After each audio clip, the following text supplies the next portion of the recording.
मर गए, कोई किसान मरा नहीं। मोदी करता जैसे नेता है वैसे ही कार्य करता है। दोनों नौटंकी है, चाहे राहुल गांधी पप्पू और वैसे ये नौटंकी।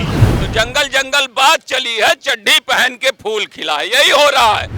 तो लड़ाई क्लियर है और रह गया सवाल कि वहाँ लड़ाई। नमस्कार, आप देख रहे हैं खबरों का सिलसिला विद हुंसला। जेडीयू और भाजपा ने अपनी सीटों को लेकर नामांकन दाखिल कर दिया है। एनडीए गठबंधन से लगभग सभी ने अपना नामांकन, सीट शेयरिंग सब खत्म कर दी, मगर इंडिया महागठबंधन में अभी भी सीट को लेकर तनातनी चल रही। सीट शेयरिंग को लेकर कुछ स्पष्ट नहीं है, सब अभी भी धुंधला है।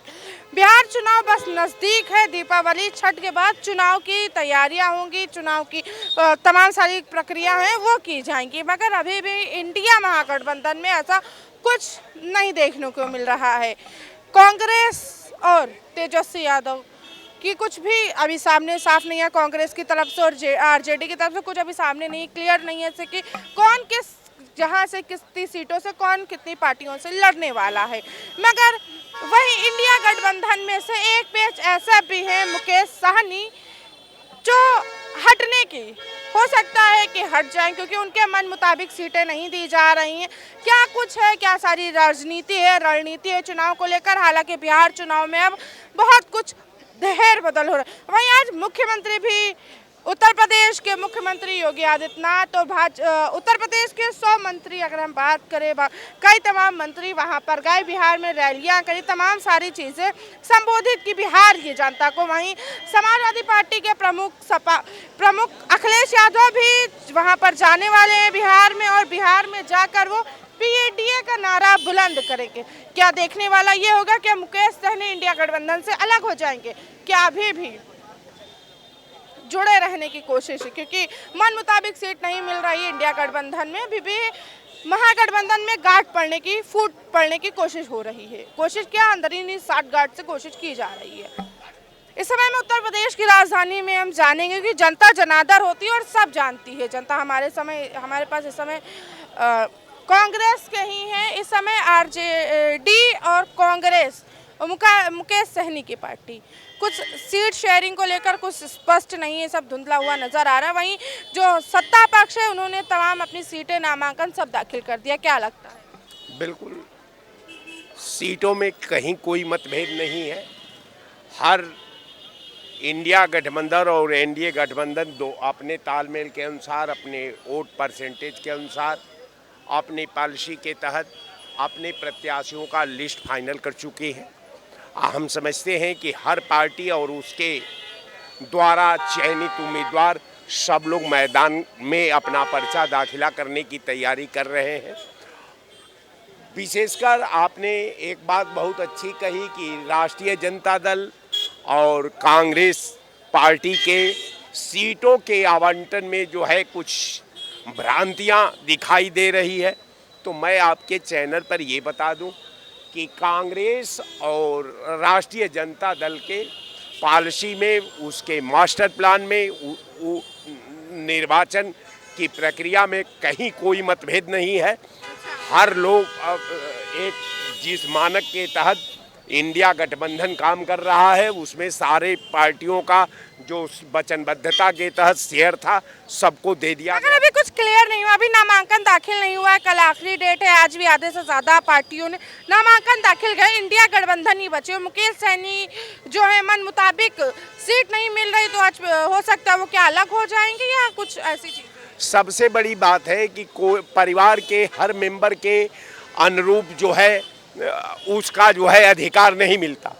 तमाम ऐसी भ्रांतियां होती है, तमाम व्यवस्था की मजबूरियां होती है कि मैं चाहता हूं कि आपको समानांतर हिस्सेदारी दें, लेकिन जो व्यवस्थापक है उसके पास संवैधानिक भी मजबूरी है, आर्थिक भी मजबूरी है, और उस सिस्टम में भी मजबूरी है कि जिस सिस्टम को वो फॉलो कर रहा है, जिस रणनीति पर वो जंग लड़ने की तैयारी कर रहा है, उसके शतरंज में आप एन केन प्राकेण कहीं से फिट नहीं हो पा रहे हैं।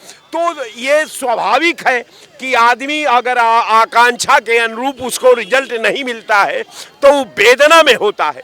वो परेशानी में पड़ता है। लेकिन इसका ये मतलब नहीं कि वो परिवार को तोड़ करके एक अलग व्यवस्था का निर्माण कर लेता है।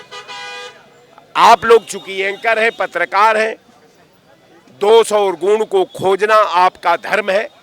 आप जो दोष और गुण आपको लगा कि नहीं इंडिया और राष्ट्रीय जनता दल में कहीं कोई मतभेद है, लेकिन मैं आपके चैनल पर जो ऑथेंटिक न्यूज है मैं वो शेयर कर रहा हूं कि कांग्रेस और राष्ट्रीय जनता दल के पॉलिसी में जो उसका एक दूसरे के प्रति वचनबद्धता थी, निश्चित तौर पर राष्ट्रीय जनता दल और कांग्रेस के बड़े नेताओं ने हरी झंडी दे दिया है। स्थितियां ये है कि जो लोगों का नाम निमौली में है उनको प्रत्याशी पार्टी ने घोषित कर दिया है। तमाम मीडिया कवरेज भी हो गई है, तो अब इसमें कोई कहने की गुंजाइश नहीं मगर नामांकन नहीं दाखिल हुआ है, मसला अभी भी है। क्योंकि बिना नामांकन के चुनाव नहीं हो पाएगा। सबसे बड़ी बात है कि अभी बहुत समय है नामांकन करने में। नामांकन करने में कोई बहुत बड़ा समय नहीं लगता, क्योंकि बिहार की लड़ाई जो है इस बार दूसरे तरह की है। बिहार में प्रत्याशियों की भरमार नहीं है, वहाँ दो धड़े को चुनाव लड़ना है, इंडिया गठबंधन और एनडीए गठबंधन। तो लड़ाई क्लियर है और रह गया सवाल कि वहाँ लड़ाई का जो मोमेंट है दोनों दलों का, जो प्रत्याशियों का चयन है, जो उनकी चुनावी आर्थिक व्यवस्था है, जो व्यवस्था में हर पार्टियां अपने भविष्य को मजबूत करने में लगी हुई है। तो मैं आपके चैनल पर ईमानदारी से बयां करता हूं कि राष्ट्रीय जनता दल और कांग्रेस के पॉलिसी में कहीं कोई मतभेद नहीं है, किसी के द्वारा सवाल नहीं उठाए जा रहे हैं। कुछ आईटी सेल के लोग हैं भाजपा के जो निरंतर कांग्रेस और राष्ट्रीय जनता दल के पॉलिसी को भेदने का काम कर रहे हैं और ये समाज के सामने, विशेषकर मीडिया के सामने सवाल खड़ा कर रहे हैं कि कांग्रेस में और राष्ट्रीय जनता दल में प्रत्याशियों का चयन को लेकर के भारी विरोधाभास है, लेकिन कहीं कुछ नहीं है। ये मामला रात को, यानी कि महागठबंधन में कोई गांठ नहीं है। बिल्कुल, ये मामला रात को 10 बजे जो है राहुल गांधी ने क्लियर कर दिया था। आप जानते हैं कि राहुल जी का बात का कोई विरोध करने वाला नहीं है। राहुल जी ने राष्ट्रीय जनता दल के अतीत को भी दिखा दिया था और कांग्रेस नेताओं के अतीत को भी दिखा दिया था कि आप लोग यही खड़ा रहिए और लक्ष्मण रेखा को घेरने का काम मत करिए, उसको अपमानित करने का काम मत करिए, आप लोग चुनाव लड़िए। अभी आज ही मुख्यमंत्री यहाँ के दौरे पर गए थे, अब कुछ दिनों बाद जो है सभा भी अब दौरे पे जाएगी जो पीडीए का नारा बुलंद करने वाली है। मुख्यमंत्री ने कई तमाम बड़ी बातें कही, क्या लगता है बिहार में जो चुनाव, बिहार में विकास बनाम विनाश के मध्य युद्ध होना है, छात्रों के भविष्य के प्रति वोट होना है, महिलाओं के आत्म सुरक्षा के प्रति वोट होना है, गरीबी उन्मूलन के प्रति वोट होना है, बिहार में उद्योग धंधा के लिए वोट होना है। बिहार में अब वो दिन बीत गया जब पसीना गुलाब था। आज सवाल है बिहार का कि बिहार में आप 20 साल से शासन कर रहे हैं, आप मंगलसूत्र की बात करते हैं। 20 साल शासन करने के बाद अगर महिलाओं का सम्मान खतरे में है, मंगलसूत्र खतरे में है, उसकी आबरू खतरे में है, तो मजबूत लाइन ऑर्डर का मापदंड क्या है आपका? कैसे मान लिया जाए कि देश मजबूत हाथ में है, देश मजबूत हाथों से संचालित हो रहा है?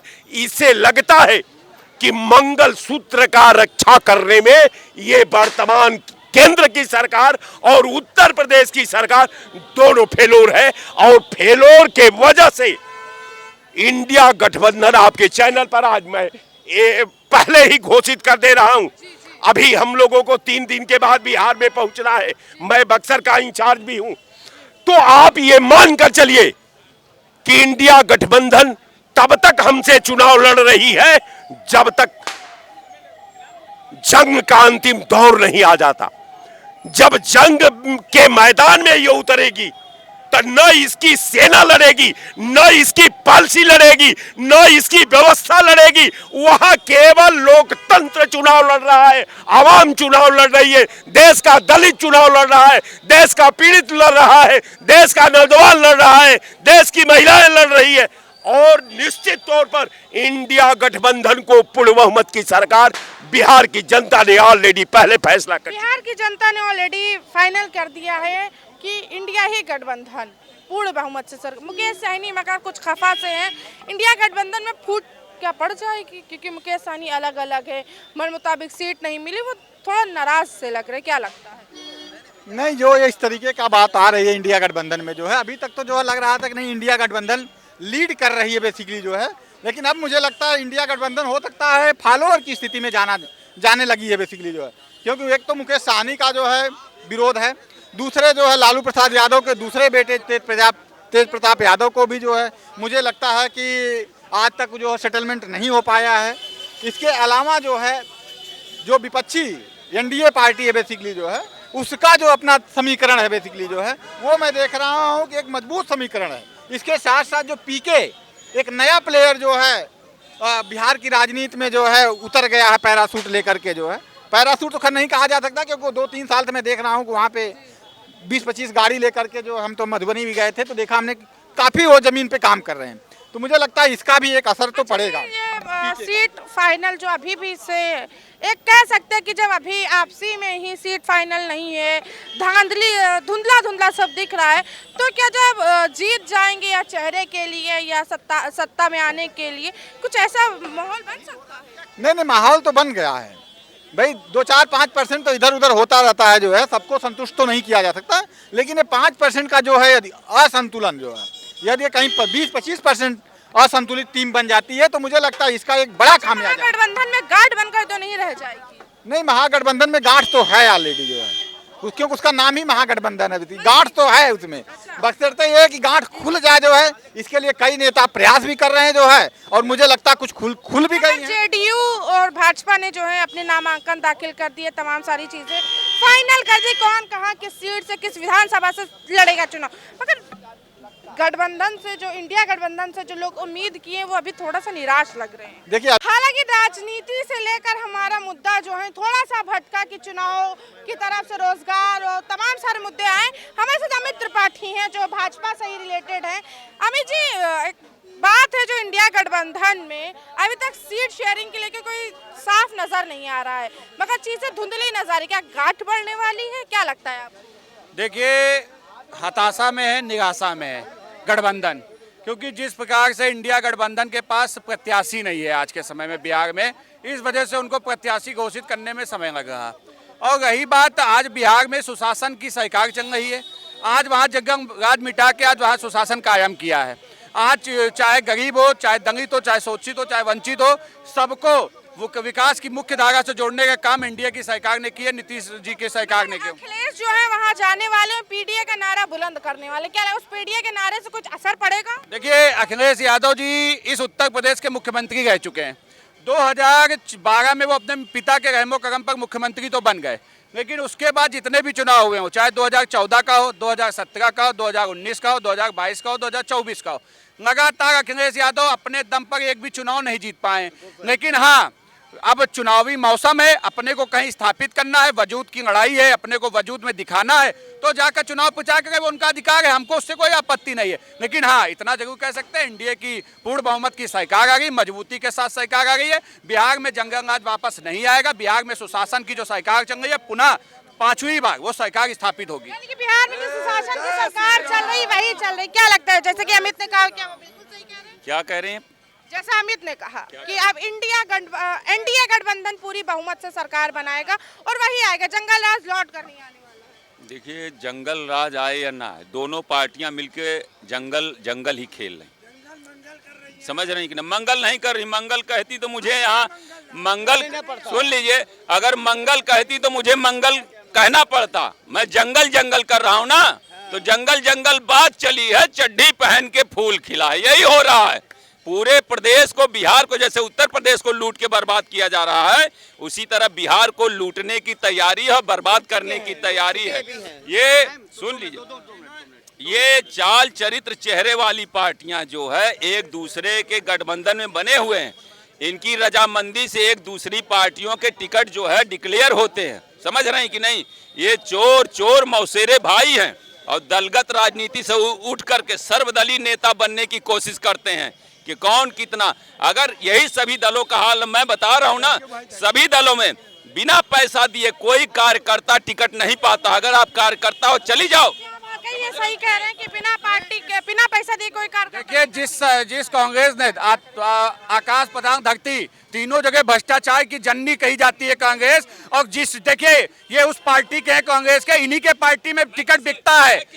ये जो टिकट जिस पार्टी में ये टिकट बिकता है देखिए यहाँ बिकता है, कांग्रेस ही बेचती है। कांग्रेस ने देश बेचने का काम किया है। आज वो लोग सवाल उठा गए जिन्होंने नेशनल हेराल्ड में जो इनके जो बाप पुत्र और बिटिया माँ सब दोषी हैं, इनके दामाद जीजा सब जो देख रहे हैं किस प्रकार से जेल पे उनका नहीं। आप बोल लीजिए, आप अगर कोई चीज पे टिप्पणी करना चाह रहे हैं तो कीजिए। देखिए जिस प्रकार से आज कांग्रेस का जिस समय आपने देखा कि टिकट बट गए थे, कुछ दिन पूर्व भी देखिए आपने कि इन्होंने कहा कि जब ये आपने देखा जो कांड हुआ था बरेली हिंसा के बाद, जिस समय चुनाव चरम पर था, सीटें और चुनाव घोषित होने वाला था, उस समय जब पूरा विपक्ष हो चाहे जो भी नेता हो उस देश के अंदर चुनाव की तैयारी कर रहे थे। और राहुल गांधी कहाँ थे? वो विदेश छुट्टी पर चले गए थे। उनका काम है, राहुल गांधी देखिए नेता तो है नहीं, वो एक मस्करे टाइप के व्यक्ति हैं जो समय समय पर राजनीति को एंजॉय करते हैं। वो कोई आप कह रहे थे गंभीर नेता है, तो पूरे उत्तर देश की जनता जानती है कि राहुल गांधी गंभीर नेता नहीं है। इस वजह से मुकेश सहनी जो है इंडिया गठबंधन से मन मुताबिक सीट ना पाने से नाराज लगे, क्या इंडिया गठबंधन छोड़कर मुकेश सहनी चले जाएंगे? देखिए ये मुकेश सहनी जी जाने, हम लोग मुकेश नहीं। देखिए ये डूबती नाव है, ये समझ रहे हैं सब कि ये डूब गई है नाव, और उस डूबती नाव पे कोई चढ़ना नहीं चाहता है। इसलिए मुकेश सहनी हो चाहे कांग्रेस हो चाहे तेजस्वी हो, ये एक साथ बैठ ही नहीं पाएंगे, क्योंकि इनको पता है कि वो नाव डूब गई है और ये एनडीए की सरकार वापस बन गई है और इंडिया गठबंधन डूबता जहाज है, जो सब लोग देख रहे हैं। और आने वाले समय में इनको फिर पता इंडिया गठबंधन डूबते जहाज पे नहीं चला, क्या कहना है? बिल्कुल, ये देखिए ऐसा है कि डेमोक्रेसी का क्या मतलब है कि पब्लिक बदलाव चाहती है कि नई सरकार जो आएगी वो हमारे लिए कुछ अच्छे अच्छे काम करेगी। और निश्चित जो नया आता है, जस्ट ए मिनट, मैं भी त्रिपाठी हूँ, डॉक्टर हूँ। एक आपसे विचारधारा में असहमति हो सकती है, लेकिन कोई प्रेम नहीं ना कोई आपका। ये भाजपा के फॉलोअर हैं और जो भी हों बड़े और तरक्की करें, लेकिन जो फैक्ट ये है कि डेमोक्रेसी में चेंज होना चाहिए। कोई राजतंत्र नहीं है कि हमारे आएगा चाहे हमको कुछ भी करना पड़े। मतलब जनहित की बात ना हो केवल, या हिंदू मुस्लिम की कोई भी बात हो, तो सबके देखिए सबको चाहिए आटा, सबको चाहिए बिजली, सबको इस हर चीज़ में छूट चाहिए। जो आज महंगाई से वो हम ये भी परेशान है, आप भी परेशान है, आप भी परेशान है, आप भी परेशान है। तो हर आदमी एक चेंज में ये देखता कि शायद जो आज हो रहा है उससे समय के साथ सत्ता पलटनी चाहिए। बिल्कुल पलटनी चाहिए। डेमोक्रेसी का फंडा यही है।